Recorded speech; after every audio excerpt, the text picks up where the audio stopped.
जय श्री कृष्ण बच्चा लोग, गुड मॉर्निंग। अपन जो आज चैप्टर करने वाले हैं ना बेटा, that is forms of market. अब ये जो फॉर्म्स ऑफ मार्केट चैप्टर है ना, ये कौन सा चैप्टर है? ये सबसे इजी चैप्टर है एक्चुअल में 12th का। और इसमें आपको है ना सिर्फ मार्केट के बारे में समझाया गया है कि एग्जैक्टली मार्केट क्या होता है, कैसा होता है, किस तरीके से होता है। ठीक है, तो अपन अब देखते हैं कि इस चैप्टर में होता क्या है। फॉर्म्स ऑफ मार्केट, सबसे पहले तो अपन मार्केट का डेफिनेशन अगर अपन देखें तो अपन मार्केट में क्या देखते हैं? Retail market, wholesale market. Generally ये रिटेल होलसेल मार्केट के बारे में नहीं है। ये जो चैप्टर है ये आपको समझाता है कि मार्केट में जो कंपटीशन होती है वो किस तरीके से होती है। तो बेसिकली ये चैप्टर जो है ना आपको मार्केट में जो कंपटीशन होती है उसके बारे में समझाएगा। सर ये मार्केट में कंपटीशन होती है मतलब क्या? बेटा देख, मार्केट में कंपटीशन होती है, कंपटीशन होती है तो कंपटीशन से क्या फर्क पड़ता है? बेटा कंपटीशन पे एक चीज पे फर्क पड़ता है जिसको बोलते हैं प्राइस। तो ये चैप्टर बेसिकली आपको एक ही चीज सिखाएगा, हाउ टू डिटरमाइन प्राइस। अब देखो क्या सिखाएगा, फीचर सिखाएगा, कैरेक्टरिस्टिक सिखाएगा। तो बेसिकली आपको ये चैप्टर के अंदर यही सभी चीजों पे फोकस किया जाएगा। ठीक है, market is generally understood as a particular place or locality where goods are sold and purchased, but its economic market refers to an arrangement through which buyers and sellers come in contact with each other directly and indirectly, and exchange of goods and services takes place among them. Definition of market. According to Augustine Cornard, economics understand the term market not any particular marketplace in which things are bought and sold, but the whole of any region in which buyers and sellers are in such a close contact with one another that the prices of the same goods tend to equality easily and quickly. मतलब easily price determine कर सकते हो और closely, मतलब reason में कहीं पे भी आप माल लेना बेचना करते हो तो जनरली उसको मार्केट बोला जाता है। ठीक है, Thus market is a network of dealing between potential buyers and potential at any point of time a market will exist if there are buyers and sellers. सीधी बात है, बिना बेच वाला और खरीद वाले के मार्केट नहीं हो सकता। प्रोडक्ट और service to be bought and sold, price of the product, close contact between buyer and seller and knowledge about market. अच्छा, क्या आपको लगता है आपको नॉलेज अबाउट मार्केट है? नहीं। बहुत सारे लोग ऐसे होते हैं ना कि जिनको मार्केट के बारे में नॉलेज होना क्या? अरे बेटा, where to buy it from, what to buy it from, what price you can buy it from. Because होता क्या है, अब रिटेल और होलसेल बहुत सी बार अपन क्या करते हैं मालूम है कि एज ए पर्सन अपन है ना कोई चीज कहीं से खरीद लेते हैं, फिर बाद में बोलता है यार वहां पे वो सस्ती मिलती है। बेटा वहां सस्ती मिलती है तो क्वालिटी का फर्क होगा। अच्छा, आप दो टाइप के गुड्स खरीदते हो, आप एक ब्रांडेड खरीदते हो और दो लोकल शॉप गुड्स खरीदते हो। और ब्रांडेड और लोकल में क्या फर्क होता है? क्या फर्क होता है? ब्रांडेड में प्राइस का, अच्छा प्राइस का फर्क होता है, दोनों की क्वालिटी सेम होती है, फिर क्वालिटी में भी फर्क होता है। ब्रांडेड गुड्स लंबे टाइम चलते हैं क्योंकि उनकी क्वालिटी वैसे फैब्रिक से बनती है, वैसे मटेरियल से बनती है। और जबकि लोकल गुड्स चले तो चांद तक, नहीं तो शाम तक। शाम बोले तो मेरे तक नहीं, इवनिंग तक। तो मार्केट में उन्होंने क्लासिफाई किए हुए local market, national market and international market. सबसे पहली चीज अगर अपन देखेंगे, what is a local market? What is a local market? On the basis of place, what is a local market? जो nearby. Local market is in which seller and buy product in the region और area in which it is produced. National market is the domestic market in given country. Each national market is governed by the regulation of its own country. International market is worldwide market in which buyers and sellers trade in goods service across the national border. समझ में है? Local market बोले तो reason area, national market बोले तो अपन nation के हिसाब से जो गवर्नमेंट रूल करती है कुछ चीजों को वो। और तीसरा इंटरनेशनल मार्केट, इंटरनेशनल मार्केट बोले तो आप अब्रॉड में ले बेच कर सकते हो चीजों का। ठीक है, on the basis of time, on the basis of time. अब on the basis of time का मतलब क्या हुआ? हाँ, पीरियड। पीरियड बोले तो कैसे? Very short period, long period and very long period. देखो सबसे पहले अपन ने क्या देखा? On the basis of place. On the basis of place के अंदर क्या देखा अपन ने? सबसे पहली चीज local market, national market, international market. वापिस से एक और बार, क्या समझ में नहीं आया? Local market, national market and international market, ये सब चीजें देखी मैंने। तीसरा on the basis of time. कुछ प्रोडक्ट देखिए जनरली जब अपन मार्केट की बात कर रहे हैं ना, तो अपन किस चीज की बात कर रहे हैं? अपन प्रोडक्ट की बात कर रहे हैं। किस चीज की बात? देख, प्रोडक्ट है तो मार्केट है, बिना प्रोडक्ट के मार्केट है क्या? अब प्रोडक्ट को कौन खरीदेगा? बायर खरीदेगा। अब बायर खरीदेगा तो बेचेगा कौन? और सेलर बेचेगा कहां पे? बायर और सेलर कहां पे मिलेंगे? मार्केट में। अब कुछ गुड्स ऐसे होते हैं, कुछ गुड्स ऐसे होते हैं जो वेरी शॉर्ट पीरियड के लिए होते हैं, कुछ गुड्स ऐसे होते हैं जो, तो सबसे पहली चीज, very short period is period in which supply is fixed and price is determined by the demand. The time period is for a few days or weeks in which the supply of commodity cannot be increased. Supply of commodity cannot be सब्जी supply बढ़ा सकते क्या एकदम से? Few period के लिए, very short period के लिए. दूसरा, short period is a period of less than 1 year. In this period firms can only make adjustment in inputs like labor to increase the supply of goods and services. अब very short period के लिए मतलब क्या होता है कि आपके पास जो चीजें हैं, बहुत सारे फैक्टर्स होते हैं. देखिए बेसिकली है ना, आप कोई भी गुड्स अगर प्रोड्यूस करते हो तो बहुत सारे फैक्टर्स होते हैं जो लगते हैं प्रोड्यूस करने के लिए. प्रोड्यूस करने के लिए बहुत सारे फैक्टर्स लगते हैं. अब बहुत सारे फैक्टर्स अगर प्रोडक्शन के लिए लगते हैं तो इसमें वेराइटीज ऑफ फैक्टर्स है. Machinery, capital, land, labour.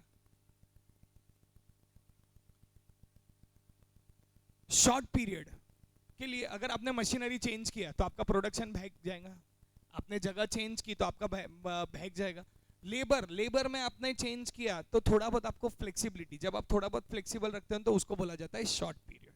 क्या बोला जाता है? Inputs like labour to increase the supply. आपने लेबर बढ़ा दिया तो प्रोडक्शन बढ़ जाएगा. प्रोडक्शन बढ़ जाएगा तो क्या बेनिफिट हो जाएगा? प्रोडक्शन बढ़ जाएगा तो क्या बेनिफिट हो जाएगा? Will have a greater commodity. Greater commodity नहीं, प्रोडक्शन बढ़ेगा तो सेल बढ़ेगा, सेल बढ़ेगा तो प्रॉफिट बढ़ेगा. Okay. Long period is a time of which all factors, देख शॉर्ट पीरियड में only one variable, short period में ओनली, लॉन्ग पीरियड में all factors of production and cost are variable. Highlight कर, देख मैंने भी हाईलाइट किया हुआ है. लॉन्ग पीरियड में all factors of production and cost are variable. In the long run firms are able to adjust all cost. It is a for a few years, generally up to 5 years. समझ में आया? कितना है? few years up to 5 years. Very long period is a production time that is so long that all inputs are variable. All inputs मतलब आप जो भी चीजें डाल रहे हो सारी चीजें वेरिएबल है. समझ में आया? सारी चीजें वेरिएबल.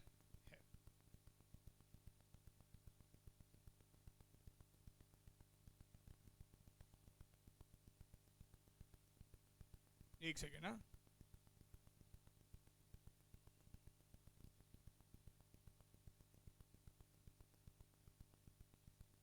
ठीक है. On the basis of competition, यहां से चालू होता है इंपॉर्टेंट पार्ट. अभी तक अपन ने दो चीजें देखी. एक देखा on the basis of place और दूसरा देखा time, on the basis of time. अब अपन देख रहे हैं on the basis of competition. यहां से ऐसा है कि कोई भी एक क्वेश्चन आपको एग्जाम में आएगा और आएगा. ठीक है. पहला, perfect competition. Perfect competition is an ideal and imaginary concept of market rather than an actual market. According to Ms. Jones Robinson, perfect competition prevails when the demand for the product of each producer is perfectly elastic. A perfectly competitive market is one in which the number of buyers and sellers is very large. मतलब ये जितने भी features है ना उसने यहाँ पे perfect competition में एक्सप्लेन किए हैं. A homogeneous product, same product रहते हैं विदाउट एनी रिस्ट्रिक्शन, कोई भी आ जा सकता है, बेच सकता है. Moreover, both buyers and sellers possess perfect knowledge about the market. जैसे आप एरिएटेड ड्रिंक्स समझ में आता है? Cold drinks. आपको मालूम है कोल्ड ड्रिंक्स में आप क्या पीना पसंद करोगे? जनरली नहीं पीते तो अच्छा क्या पीना पसंद करते हो? स्लाइस पिएंगे मतलब माजा. मतलब स्लाइस के ऑप्शंस कितने हैं आपको पता है? माजा है, फ्रूटी है, ये सारी चीजें. अब जैसे आजकल तो पेपर बोर्ड भी आ गया है तो यू नो दी ऑप्शंस. तो बायर और सेलर को पता है कि मार्केट में एग्जैक्टली कैसे हो रहा है, क्या हो रहा है और क्या चल रहा है. तो market the in perfect competition buyer as well as seller knows about the market very well. जैसे अपने यहाँ पे कोई अगर दोस्त होगा या कोई दूसरा इंसान होगा जिसको पता है एग्जैक्टली कि मुझे एरिएटेड ड्रिंक्स में क्या पीना है, तो वो क्या बोलता, कोको कोला। नहीं यार इसमें मजा नहीं आता, तो पेप्सी ले, इसमें है ना थोड़ा ज्यादा स्ट्रांग रहता है। कोई बोलेगा अब मेरे को नींबू पानी पीना है, तो बोलता है देख तू है ना एक काम कर, स्प्राइट के अंदर थोड़ा नींबू मिला दे, तेरे को नींबू सोडे काफी। मतलब people know exactly what to do and what not to do with the things. समझ में आया? Following are the features of perfect market. सबसे पहला feature, large number of buyers and sellers. मतलब क्या? बहुत सारे बायर्स है, बहुत सारे सेलर्स है। Under perfect, there are large number of buyers and sellers as mentioned earlier, each seller from a negotiable part in the total. Hence, none of them is in a position to influence the price and supply in the market. The sellers are price takers under perfect competition. ये सबसे important है. The sellers are price takers under perfect competition. Sellers are price takers under perfect competition. ठीक है? Sellers are price takers. The number of buyers is also large. That share of each buyer is so negotiable that none of them is in a position to influence the price in the market. None of them is, मतलब कैसा है मालूम है क्या? एक भी इंसान price उनके मन से चेंज नहीं कर सकता। अगर मैंने एक भी चीज जन ने मन से चेंज किया तो लोग सबके सब वहां शिफ्ट हो जाएंगे। तो इसमें जो भी प्राइस है वो क्या होता है? मिल के होता है। जैसे अगर मेरे को एक चीज बता, अब माजा 10 रुपए का, स्लाइस 8 रुपए का, मजा दोनों में एक जैसा, तो तू क्या पिएगी? क्यों? 2 रुपए कम पे करने पड़ रहे हैं। ये हर जगह हो सकता। अब कोको कोला पेप्सी, एक 30 रुपए की, एक 28 रुपए की, 2 रुपए बच रहे, सेटिस्फैक्शन सेम है। एंड देख उसने यहाँ पे एक वर्ड बोला है, they are homogeneous product. What are they? सबसे पहला पॉइंट क्या था? Large number of buyers and seller. Perfect competition में पहला कैरेक्टरिस्टिक्स क्या है, या पहला फीचर क्या है? लार्ज नंबर ऑफ, सुना ही नहीं दिया, पहला वाला क्या है? Large number of buyer and seller. दूसरा, an important feature of a perfectly competitive market is that the product sold is homogeneous or identical in respect of size, design, color, taste, etc. All the products are perfect substitute to each other. All the products are perfect and substitute to each other. मतलब क्या हुआ? सबसे पहली चीज large number of buyer and seller. दूसरा, homogeneous product. Homogeneous product या तो same है या तो identical in size, shape and colour है। सबसे पहला क्या है? परफेक्ट कंपटीशन का फीचर सबसे पहला। दूसरा, homogeneous product. What is homogeneous product? It is identical और similar in shape, size, design, colour, taste. ठीक है? In perfect competition, in perfect competition free entry and exit. Free entry and exit मतलब कोई भी आ सकता। अभी देख, तूने देखा कोल्ड ड्रिंक्स में पहले लोकल कंपनी भी आ गई थी। अभी तक पेपर बोट का नाम सुना था कभी, पर अब आ गया। वो भी तो एरिएटेड ड्रिंक्स है। अभी अगर आप देख रहे होंगे तो 2-3 कंपनी और आ गई है। तो इसका मतलब क्या होता है? इसका मतलब क्या है कि कोई भी आना जाना कर सकता है, इसमें कोई रिस्ट्रिक्शन नहीं है। There are no barriers to entry of the and exit of the firm. Any firm can enter or quit the industry at its own will. If there is hope of profit, if there is hope of profit, the firm will enter the market, and if there is possibility of loss, the firm will leave the market. वो पैसा कमा के रहेंगे या तो पैसा से वो निकल जाएंगे।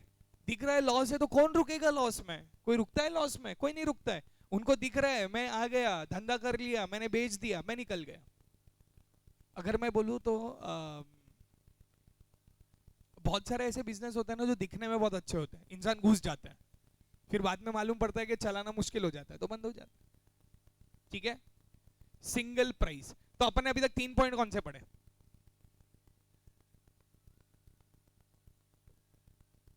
तीन समझ में आया? Large number of buyers and sellers, entry, free entry and exit. चौथा, single price. A single uniform price prevails under perfect competition which is determined by the interaction of demand and supply. समझ में आया? मैंने बोला था ना single price, कोई भी इंसान अपनी प्राइस को चेंज नहीं कर सकता। इसके लिए बोला जाता है परफेक्ट कंपटीशन में they are price takers and not price makers. They are price and not makers. A single uniform price prevails under perfect competition which is determined by the interaction of demand and supply. Perfect knowledge of market मैंने आपको अभी समझाया था, उसके पहले perfect knowledge of market का मतलब क्या है? क्या है परफेक्ट नॉलेज ऑफ मार्केट? जो इंसान खरीदने जा रहा है या जो इंसान बेचने जा रहा है उसे पता है कि बाकी चीजों के मार्केट में भाव क्या चालू है और कैसे चालू है। मेरे को कोल्ड ड्रिंक पीना है, मुझे पता है कोल्ड ड्रिंक में क्या भाव चालू है, मुझे ये करना है तो मुझे पता है। जो इंसान मार्केट में बैठा है तो उसको उस प्रोडक्ट का नॉलेज है और कदर है कि इस मार्केट में इस चीज का क्या भाव है और इस चीज से रिलेटेड और कौन से कॉम्पिटिटर्स है, कॉम्पिटिशंस है, उसके आइडेंटिकल दूसरे मार्केट में कौन से प्रोडक्ट मिलते हैं। क्योंकि बहुत सी बार ऐसा होता है ना, कस्टमर आता है दुकान पे और वो बोलता है भैया ये, पर ये वाला तो ज्यादा अच्छा है, ज्यादा टेस्टी है, अरे यार इसमें ये प्रॉब्लम है, इसमें ये प्रॉब्लम है। लोग नहीं बताते कंपैरिजन, तो उसे पता है।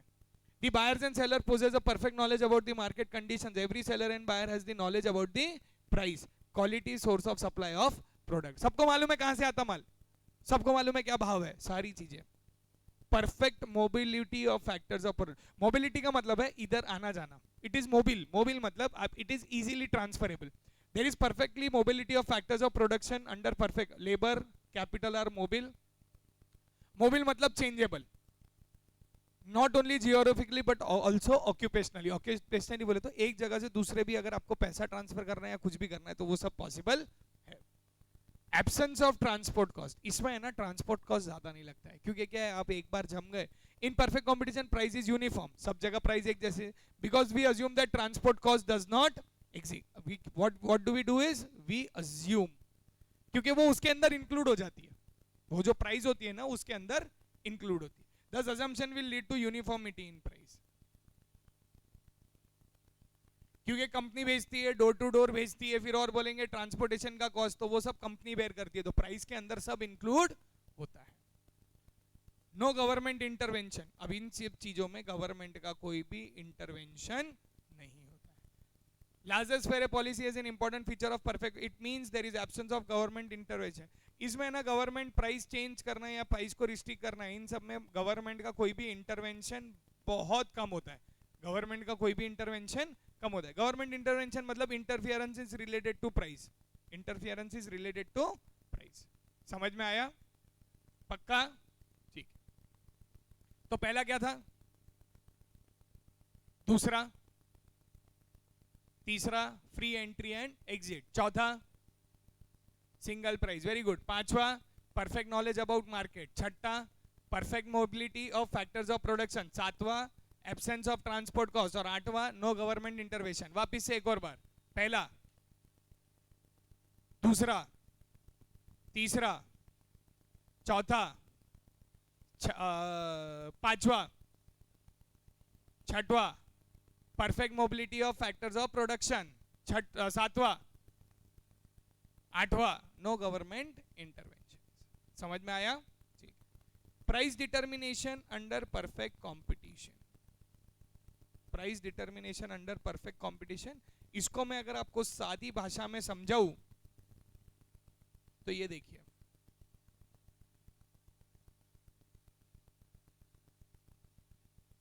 ये डिमांड की लाइन होती है डाउनवर्ड स्लोपिंग, और ये सप्लाई की लाइन होती है। अब देखिए, आप यहां पे जो सप्लाई कर रहे हो पर उस प्रोडक्ट को कोई डिमांड नहीं है उस प्राइस पे, क्योंकि एक अगर मैं इसको प्राइस फैक्टर पकड़ू, ये प्राइस पे आप इतना सप्लाई कर रहे हो, सॉरी इतनी डिमांड है, मैंने दोनों एक ही लाइन पे लिख दिया, एक सेकेंड, ये सप्लाई लाइन है, ये प्राइस पे इतनी डिमांड है, और आप एक चीज नोटिस करिए, ये प्राइस पे इतना सप्लाई है, क्या डिमांड और सप्लाई मीट हो रहे हैं क्या? ये दोनों मीट हो रहे हैं क्या एक दूसरे पे? ये 10 रुपए की प्राइस पे इतना सप्लाई है और ये 2 रुपए की प्राइस पे इतना डिमांड है, डिमांड और प्राइस मीट हो रहे हैं क्या? मेरे को ये बताइए आप पहले, क्यों नहीं हो रहा है? क्योंकि बेटा यहां पे डिमांड है और यहां पे सप्लाई है। सामने वाला बोलता मैं 10 रुपए पे सप्लाई करूंगा, सामने वाला बोलता मेरे को 2 रुपए में चाहिए। मैं कितने में देने को रेडी हूं? 10 रुपए में। आप कितने में लेने को रेडी हो? 2 रुपए में। आप मेरे को बताओ ट्रांजैक्शन होने वाला है क्या? क्यों होने वाला नहीं है? माइंड्स मीट नहीं हो रहे कि अमाउंट मीट नहीं हो रही? माइंड्स तो क्या है बेटा, माइंड्स तो सबके ही मीट होए हुए रहते हैं। ट्रांजैक्शन में भाव मीट होना जरूरी है। आप कभी विंडो शॉपिंग के लिए गए हो? आप है ना ऐसे समझ लीजिए, आप इधर गए हुए अपने नेहरू पार्क पे, वो ड्रेसेस वाली दुकान है। ड्रेसेस वाली दुकान पे एक इंसान, तुमको ड्रेस पसंद आया, उसने बोला 2000, तूने बोला 1000। देखिए, ये डिमांड है और ये सप्लाई है। सप्लाई कितने पे, डिमांड कितने पे? हाँ, 1000 पे। और सप्लाई, अब मजेदार बात, सप्लाई, अच्छा आप क्या बोलोगे उसको? 1000 बोला, उसने बोला 2000। क्या ट्रांजैक्शन हो रहा है क्या? क्यों नहीं हो रहा है? हाँ, अच्छा तो अब कैसे होगा? मैडम चलो तुम्हारे लिए 1500 कर देता। अब सप्लाई कितने में और तेरा डिमांड कितने में? अब तूने क्या बोला, भैया 1250 में डिमांड। अभी भी मीट हो रहा है क्या? अब डिमांड और सप्लाई को मीट होना है तो कैसे? आप मैडम, ना तुम्हारा ना मेरा, 1350 में डन करो। क्या अब ट्रांजैक्शन हो गया? क्यों? क्योंकि डिमांड और सप्लाई मीट हुए। where demand and supply intersect each other, where demand and supply intersect each other, that is called as determination of price under perfect competition. under, समझ में आया कि नहीं आया? उन्होंने यहाँ पे पूरा एक एग्जाम्पल दिया है, आपका काम है ये पूरा एग्जाम्पल पढ़ लीजिए, पढ़ लीजिए पूरा एग्जाम्पल यहाँ तक। ये देखिए, this is the point of interaction, ये पूरा एग्जाम्पल है, पढ़ लीजिए।